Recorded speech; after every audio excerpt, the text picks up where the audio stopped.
मांगे ना मिले अधिकार, सजग हो जाओ बहना।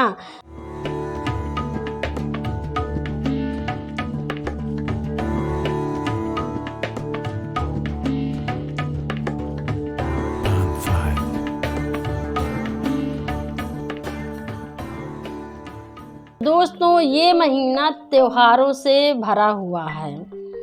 8 मार्च को महिला दिवस है, फिर होली है, इसके बाद में नवरात्रि है और फिर रामनवमी है। दोस्तों, सारे त्योहारों की तैयारियां बहुत धूमधाम से चल रही हैं। होली की तैयारियां तो ऐसी हो रही हैं कि हर घर में, हर छत में आजकल आपको चिप्स और पापड़ देखने को मिल जाएंगे। इसके साथ 8 मार्च मतलब महिला दिवस की तैयारी में भी कोई कसर नहीं है। महिला संगठन अभी से धूम मचाने की तैयारी कर रहे हैं। 8 मार्च को तो भैया इस बार होली है। अरे 8 मार्च को महिला दिवस के दिन होली रख दी गई है। और ये तो भैया महिलाओं की खुशी का दिन होता है, लेकिन इस दिन महिलाओं के इस बार पुतले जलाए जाएंगे। कितना बड़ा घनघोर अन्याय है। हर साल त्योहारों में कुछ न कुछ बदलाव हो रहे हैं। ये मैं कई सालों से देखती चली आ रही हूँ और त्योहारों को लेकर के जम के राजनीति भी होती है। अब इस बार का ये ताज़ा उदाहरण है कि 8 मार्च के दिन होली रखी गई है, जबकि दुनिया भर में सबको पता है कि 8 मार्च को महिलाओं का दिन होता है। इस दिन महिलाएं अपने हक अधिकार की बात करती हैं, नाचती हैं, कूदती हैं, खुशियाँ मनाती हैं, लेकिन एकदम से विरोधाभास पैदा कर दिया गया है कि महिलाएं खुशियां नहीं मनाएंगी, उनका पुतला जलाया जाएगा ताकि उनके अंदर एक तरह की और ठेस भरी जाए, वो और अपने आप को दुखी महसूस करें। इसका इतिहास कुछ भी हो, लेकिन हिंसा इस दिन भी रखी गई है। और दोस्तों, एक बात और है, जो हिंदू धर्म के जितने भी त्योहार हैं उनका मुहूर्त निकालने वाले कौन है, ये बताने की ज़रूरत नहीं है।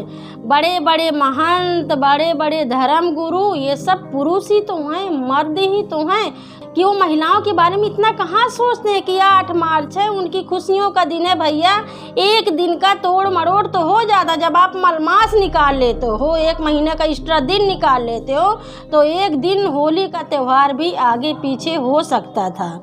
तो सबसे बड़ी बात मानसिकता की भी है।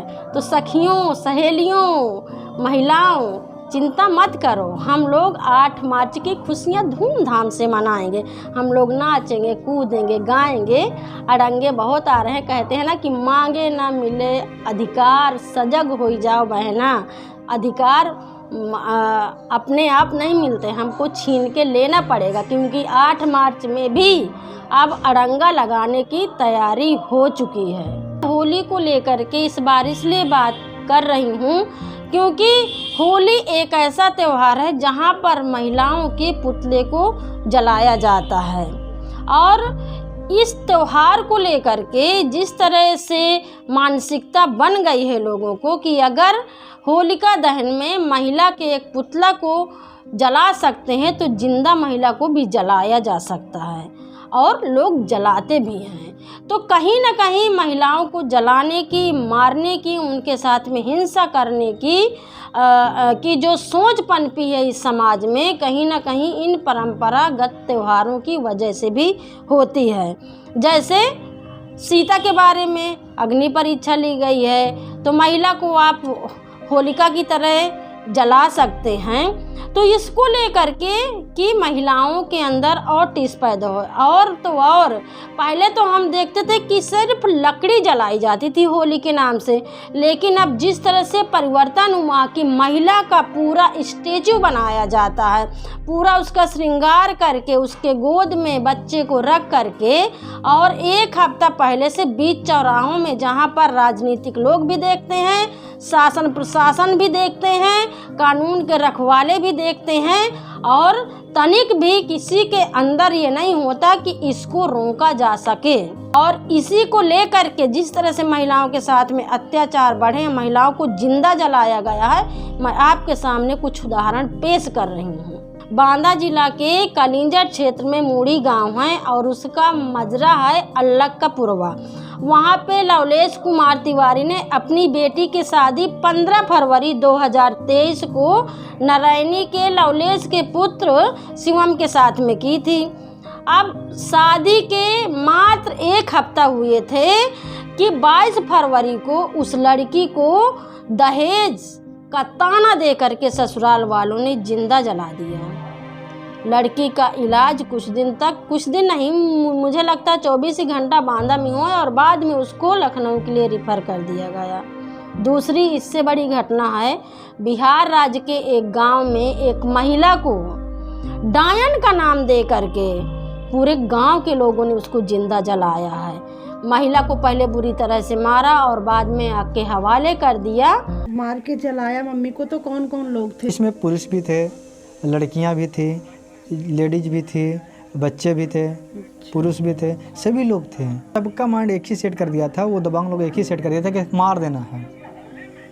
हाँ, हमारा गेट बंद था तो दीवार खिड़की तोड़ के अंदर घुसे हैं। अभी जो यहाँ पे आए हैं वो आपकी मदद से हम यहाँ पे आ पाए हैं, नहीं तो हम अकेले नहीं आते यहाँ पे, क्योंकि हमकी जान की खतरा बनी हुई है।